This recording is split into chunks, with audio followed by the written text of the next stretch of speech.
Antes del corte, hasta la inteligencia artificial tiene sesgos de género porque se alimenta de los nuestros. Ese es el postulado que eligió la delegación de la Unión Europea en Uruguay para su campaña este año sobre el 8M. La base de la campaña surge de un experimento en el que se consultó a distintas herramientas de tecnología basadas en inteligencia artificial sobre los líderes del futuro o el primer ser humano en pisar Marte, y el algoritmo asumió que esas figuras serían masculinas. Así que para profundizar en esta campaña y sobre los sesgos de género y las acciones que se promueven por la igualdad de géneros, que recibimos a Clelia de la Fuente, economista, asesora de cooperación de la Delegación de la Unión Europea en Uruguay. Bienvenida, Clelia. Gracias. Muchas gracias por estar ahí. Bienvenida. Gracias. Si te parece, como disparador de la charla, vemos una de los spots que generaron con esta campaña.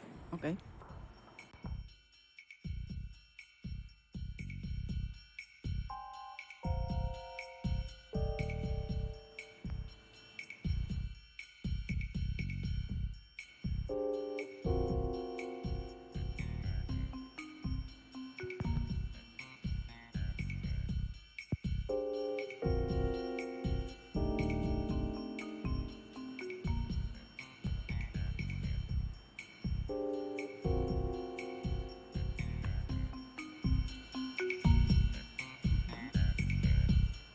Bueno, teníamos un tema con el audio del spot, me avisan cuando lo tengan solucionado. Empecemos, Clelia, con cómo fue el disparador de esta campaña. Sí, bueno, gracias por la invitación. Un saludo a todas las mujeres en el día de hoy, a las que estamos ahora trabajando por lograr la igualdad, pero también a todas las que nos precedieron antes, que abrieron el camino para ahora, para llegar a donde estamos. En realidad esta es una campaña, yo no soy especialista en inteligencia artificial, pero es una campaña para llamar la atención cómo la inteligencia artificial, que hoy en día es utilizada como una herramienta para, o sea, que utiliza modelos a partir de toma de datos, de información que vienen de internet y de otras fuentes.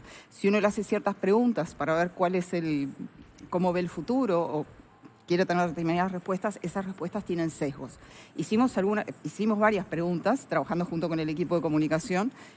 Una era esta, por ejemplo, la primera persona que pisaría Marte, o el mejor atleta de 2050, porque digo, fue una discusión que tuvimos, y también la pregunta que nosotros hacíamos al sistema. La propia pregunta no induzca, ¿no? No induzca, pero bueno, la mayor parte de las preguntas son en inglés, digamos, cuando se hacen, y no tienen género, es como personaje que a 2050 es el, digamos, pisa Marte, o que es el atleta o la persona más influyente.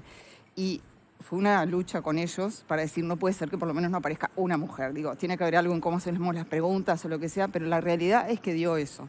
Ahora, en realidad el experimento importa a nosotros, era el disparador para la campaña de lo que queremos hacer, de por qué es importante seguir trabajando en los temas de igualdad, cómo los sesgos, y si estamos trabajando y la inteligencia artificial es una herramienta que se va a utilizar más y más, tenemos que empezar a analizar cuáles son esos resultados y si va a influir en la toma de decisiones, cómo se cuida ese tema de que no aparezcan los sesgos, ¿no? O sea, cómo esa inteligencia artificial que es nutrida de información que proporcionan los humanos, no reproduce los sesgos que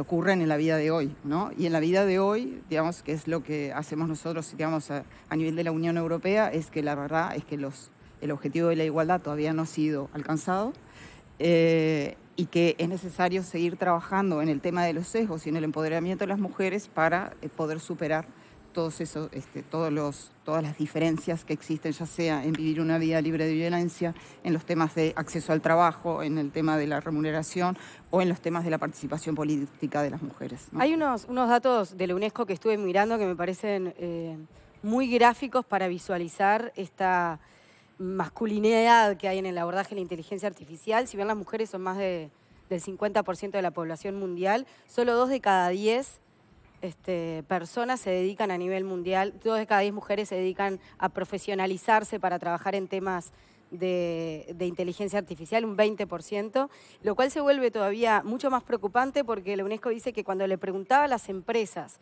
que trabajan con inteligencia artificial a qué expertos contrataban que les proveyeran de alguna manera de aplicaciones, las aplicaciones que eran creadas por mujeres eran menos del 1%. Menos del 1%. Sí, muy bajo. De lo que contratan empresas vinculadas a la inteligencia artificial. O sea, desde ahí cómo se va a... O sea, el desafío es enorme y el peligro también es gigantesco, ¿no? Claro, porque, digamos, exactamente, también en función del perfil de las personas que contratás también son los sesgos que se generan. Por eso siempre hablamos que en los equipos de trabajo, la equidad, como tienen ustedes aquí, es importante tener las diferentes miradas, las diferentes perspectivas de las personas. Digo, este año en realidad para la Unión Europea, también para Naciones Unidas, es el año donde se pone el foco en el tema de la inclusión digital y las tecnologías, como foco en el tema del 8 de marzo, precisamente para llamar la atención sobre eso, cómo la tecnología, el acceso a la tecnología Desde las niñas, ¿no? Desde para una las educación niñas muy y las inicial. mujeres marca un límite en sus oportunidades de desarrollo personal y económico, sea porque no tienen acceso a los dispositivos o porque no tienen acceso a la formación en las tecnologías, pero también la tecnología presenta muchas veces una amenaza ahora para las mujeres. Todo lo que pasa en las redes, el acoso a las mujeres y demás, es un tema que hay que abordarlo y por eso se le puso foco en ese sentido en esta campaña, ¿no? Para la Unión Europea, en realidad nosotros, ese es un tema que abordamos, por ejemplo, acá en Uruguay. Yo trabajo, para contarles, trabajo en el área de cooperación de la Delegación de la Unión Europea. En Uruguay, a través de esta área, financiamos una serie de proyectos que tienen como foco, bueno, contribuir a la igualdad de géneros. Uno tiene que ver con las mujeres y las TICs. Trabajamos junto con el Ministerio de Trabajo en cómo acercar a las mujeres de sectores más vulnerables a las tecnologías para conseguir mejores empleos. Y es un trabajo coordinado con el sector privado, porque eso también es cómo estimulamos a que el sector privado contrate mujeres para trabajar en estos sectores, y es un programa de tutorías laborales, es decir, que las mujeres participan, adquieren sus competencias a través del trabajo en empresas que tienen tutores y que luego se espera que esas empresas las van a contratar y las van a tener en sus puestos de trabajo. Digo, esa es una de las áreas en las que estamos trabajando y luego, bueno, también trabajamos en el tema sobre todo de empoderamiento económico para estimular las empresas de mujeres, lideradas por mujeres. Hoy decía las colegas que me precedieron en la entrevista, hablaban sobre el porcentaje de mujeres que están en los puestos de decisión en las empresas, que menos del 10%, ese porcentaje también es en Europa, y por eso para la Unión Europea es una prioridad poder avanzar en los temas de igualdad. Tenemos un plan de acción de género que aborda diferentes áreas y una es, por ejemplo, el empoderamiento económico y cómo las mujeres avanzan en la participación, tanto en los puestos de decisión de las empresas como en los cargos políticos, ¿no?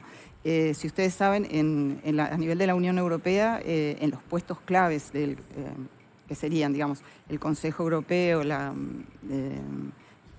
presidenta de la Comisión Europea, el Banco Central y el Parlamento, tenemos 2 mujeres y 2 hombres. La paridad está asegurada. Si vamos un poquito más abajo, vamos a encontrar también diferencias. Y entonces, por ejemplo, en los parlamentos andamos en el promedio mundial, digamos, ¿no? Entre un poquito mejor que aquí en América Latina, pero anda por cerca del 35% de mujeres que forman parte de los parlamentos. Entonces, la Unión Europea tiene un compromiso con avanzar en el tema de la igualdad. Y eso es un compromiso tanto a su interior como en el exterior. Entonces, a nivel, por ejemplo, de sus relaciones con los otros países y sobre todo en las relaciones de cooperación, tiene un objetivo que es que el 85% de todas las acciones de cooperación que se financian tienen que tener como foco clave o principal promover la igualdad de género.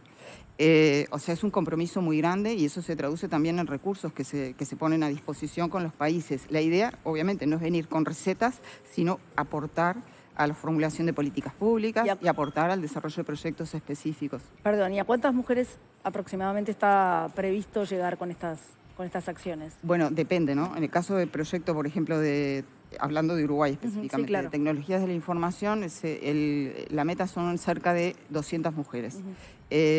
Bueno, es un proceso, ¿no? No se logra en forma inmediata, aparte como es un proceso con tutorías, lleva su tiempo, claro, ¿no?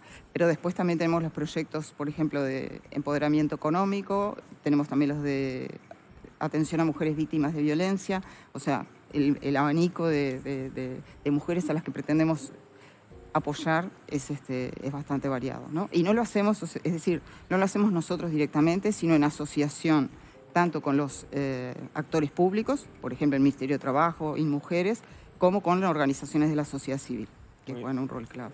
Clelia de la Fuente, asesora de cooperación de la Delegación de la Unión Europea en Uruguay, muchísimas gracias por estos minutos. Vale, los invitamos a conocer los proyectos en nuestra página web. Muchas gracias. Gracias, muy amable. Muy bien, nos tenemos...